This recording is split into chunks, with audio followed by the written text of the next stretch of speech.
லாரிகளுக்கு transit pass வழங்க கோரி ஒருங்கிணைந்த லாரி மற்றும் டிப்பர் லாரி உரிமையாளர்கள் சங்கங்களின் கூட்டமைப்பு சார்பில் கும்பகோணத்தில் வேலைநிறுத்த போராட்டம் நடைபெற்றது. இதுகுறித்து லாரி உரிமையாளர் ரமேஷிடம் நமது செய்தியாளர் சீனிவாசன் நடத்திய கலந்துரையாடலை தற்போது பார்க்கலாம். கும்பகோணத்தில் மணல் ஜல்லி ஏற்றக்கூடிய லாரிகள் ஒரு 200 லாரிகள் ஸ்ட்ரைக் பண்ணியிருக்காங்க. அவங்க எதுக்காக ஸ்ட்ரைக் பண்ணியிருக்காங்க, அவங்களுடைய கோரிக்கை என்ன அப்படிங்கிறத அவங்களுடைய உரிமையாளர் இருக்காங்க, அவங்கள்ட்ட கேட்போம். நம்ம சார், உங்களுடைய கோரிக்கை என்ன, எதுக்காக நீங்கள் இன்னைக்கு ஸ்ட்ரைக் பண்ணியிருக்கீங்க? வணக்கம், என்னுடைய பேர் ரமேஷ். நான் கும்பகோணம் மணல் லாரி உரிமை சங்கத்தில் செயலாளராக இருக்கேன். இப்போ நாங்கள் பண்ணுற காலவரையற்ற வேலை நிறுத்தம் எதுக்காகனா, மணல் ஜல்லி ஏற்றி வர கனிமங்களை ஏற்றி வர வண்டிங்களுக்கு டிரான்சிட் பாஸ் வழங்கும் முறை இருக்குது. அந்த டிரான்சிட் பாஸை குவாரி நிர்வாகத்தினால் முறையாக வழங்க மாட்டாங்க. நாங்கள் பல முறை கேட்டோம். அந்த பாஸ் வழங்காதனால நாங்கள் அதை எடுத்துகிட்டு வரும்போது ஜிஎஸ்டி பில் கட்டி முறைப்படி பணத்தை செலுத்தி ஜிஎஸ்டி பில் வாங்கிட்டு வந்தாலுமே கூட அதிகாரிகள், கனிம வள அதிகாரிகள் அந்த வண்டியை பிடிக்கும் போது நீங்கள் பணம் கட்டி எடுத்துகிட்டு வந்தாலும் பரவாயில்ல, ஆனால் பாஸ் கம்பல்சரி வேணும், பாஸ் இல்லைன்னா அது திருட்டு பொருளாக மட்டும்தான் அதை நாங்கள் எடுத்துக்குவோம் அப்படின்னு சொல்லி வண்டியை பிடிச்சி கொண்டு போய் போலீஸ் ஸ்டேஷனில் ஹேண்ட் ஓவர் பண்ணிடுறாங்க.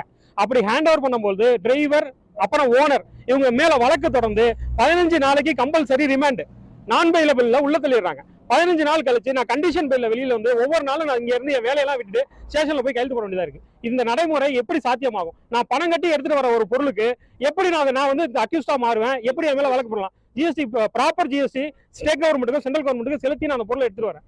இந்த டிரான்சிட் நடைமுறையை முதல்ல ஒழுங்கா ஒரு குழு அமைச்சு நிர்வாகப்படுத்தி ஒழுங்கா நிர்வகிக்கணும். இந்த டிரான்சிட் பாஸ் இல்லாம ஆன்லைன்ல கொடுக்கணும். மேனுவலா எழுதுறதுனாலதான் இவ்வளவு பெரிய பிரச்சனையை நாங்க எதிர்கொள்றோம். ஒரு வண்டி ஏத்துனா ஆன்லைன்ல தான் அந்த பாஸ் கொடுப்போன்ற நடவடிக்கை எடுத்துட்டாங்கன்னா நாங்க எடுத்தோம்னா ஆட்டோமேட்டிக்கா இவே பாஸ் ஜென்ரேட் ஆயிரும். அப்ப எங்களுக்கு ஆட்டோமேட்டிக்கா பிரஷர் இல்ல. எங்க டிரைவர் வாங்குறவங்களுக்கு படிக்க தெரியாதவங்க தான் இன்னைக்கு 100க்கும் மேற்பட்ட டிரைவர்ல 90% டிரைவர் படிக்க தெரியாம தான் குவாரியில என்ன கொடுக்குறாங்களோ அதை வாங்கி பிளாங்கா எடுத்துட்டு வந்துடுறாங்க.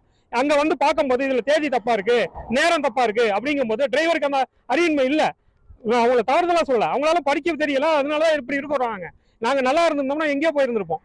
அதனால இந்த மாதிரி குவாரி தமிழக அரசு முதல்ல இந்த மாதிரி டிரைவர் ஓனர் மேல வழக்கு பதிவதை முதல்ல நிறுத்தணும். இந்த டிரான்சிட் பாஸுக்கு ஒரு நெறிமுறை வகுத்து தயவு செஞ்சு எல்லா வண்டிக்கும் ஆன்லைன்ல இந்த பாஸ் கிடைக்கிற மாதிரி நடைமுறைப்படுத்தணும். கிரிமினல் நடக்க தயவு செஞ்சு கைவிடுங்க. அப்படி கைவிடலைன்னா நாங்க அடுத்த கட்ட போராட்டத்துக்கு ரெடி ஆயிட்டோம். இது இப்ப சாதாரணமா ஒரு 10 மாவட்டத்தில் நடந்துட்டு இருக்கு. இது தமிழகம் முழுவதும் பரவி எல்லாருக்கும் தமிழக அரசுக்கு மிகப்பெரிய கெட்ட பேரை உண்டாக்கணும். தயவு செஞ்சு இதுக்கு ஒரு ஆவண நடவடிக்கை எடுத்து தமிழக அரசு, மாண்புமிகு தமிழக முதல்வர்கள் இதை உடனடியாக சரி பண்ணி கொடுக்கணும்னு அந்த நிர்வாகத்துறை அமைச்சரையும் தமிழக முதல்வரையும் தாழ்மையோடு கேட்டுக்கிறோம்.